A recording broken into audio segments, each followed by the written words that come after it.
UP के महोबा जिले में एक कारोबारी की पत्नी की हत्या ने पूरे शहर को झकझोर कर रख दिया है।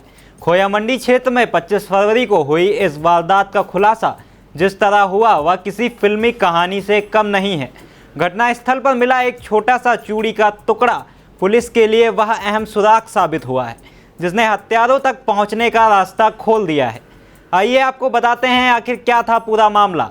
नमस्कार, आप देख रहे हैं आई इंडिया और मैं हूं आपके साथ प्रशांत कुमार।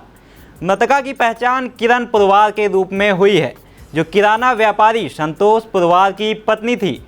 संतोष पुरवार अपने पत्नी के साथ खोया मंडी इलाके में रहते थे। उनकी बेटी आकांक्षा पुरवार हैं जिसकी शादी हो चुकी है और वह अपने ससुराल में रहती हैं। कुछ समय पहले किरण पुरवार को पैरालिसिस अटैक आया था जिसके बाद घर में कामकाज और देखभाल के लिए 40 वर्षीय महिला आशा रैकवार को हेल्पर के तौर पर रखा गया था। आशा पिछले 8 वर्षों से उनके घर में काम कर रही थी। घटना वाले दिन 25 फरवरी की सुबह रोज की तरह संतोष पुरवार अपनी दुकान पर चले गए और घर पर केवल किरण पुरवार और नौकरानी आशा रैकवार ही मौजूद थी। रात को जब संतोष दुकान बंद कर घर लौटे तो दरवाज़ा खुला देखकर उन्हें अनहोनी का अंदेशा हुआ। अंदर कमरे में पहुंचने पर उन्होंने अपनी पत्नी को बिस्तर पर मृत अवस्था में पाया। उनके कान में कुंडल नोचे गए थे और कमरे का दृश्य ऐसा था मानो लूटपाट की घटना हुई हो। घबराए संतोष ने तुरंत पुलिस को सूचना दी। शुरुआती जांच में पुलिस को भी मामला लूट के बाद हत्या का लगा, लेकिन फॉरेंसिक टीम की बारीकी से की गई जाँच ने कहानी की दिशा बदल दी। जाँच के दौरान कमरे में एक टूटी हुई चूड़ी का टुकड़ा मिला जिसने जाँच को एक नया मोड़ दे दिया। पुलिस ने इस सुराग को केंद्र में रखकर जांच आगे बढ़ाई।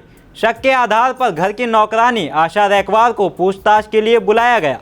पूछताछ के दौरान पुलिस ने देखा कि आशा के हाथ में एक चूड़ी टूटी हुई है। जब घटना स्थल से बरामद टुकड़े का मिलान किया तो उसकी चूड़ी से किया गया तो दोनों एकदम मेल खा गए। यही वह क्षण था जब पुलिस का शक यकीन में बदल गया।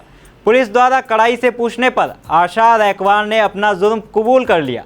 उसने बताया कि वह अपनी मालकिन के व्यवहार से बेहद परेशान थी। उनके अनुसार किरण पुरवार छोटी छोटी बातों पर डांटती थी, गालियां देती थी और अक्सर अपमानित करती थी।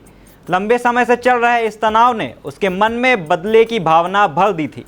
आशा ने अपने 27 वर्षीय बेटे सोनू को इस साजिश में शामिल किया। पुलिस के मुताबिक 25 फरवरी को जब संतोष पुरवार दुकान के लिए निकल गए तब आशा ने सोनू को घर बुलाया। दोनों ने मिलकर किरण पुरवार की तकिए से मुंह दबाकर हत्या कर दी। वारदात के बाद हत्या को लूट का रूप देने के लिए घर में रखे गहने और कान के झुमके निकाल लिए गए ताकि पुलिस का शक किसी बाहरी व्यक्ति पर जाए। महोबा के पुलिस अधीक्षक प्रबल प्रताप सिंह ने पूरे मामले का खुलासा किया। उनके मुताबिक बताया कि यह हत्या अपमान और रोज रोज की डांट से उपजी नाराजगी का परिणाम थी। आशा रैकवार और उसका बेटा सोनू दोनों को गिरफ्तार कर लिया गया है और आगे की कानूनी कार्रवाई की जा रही है।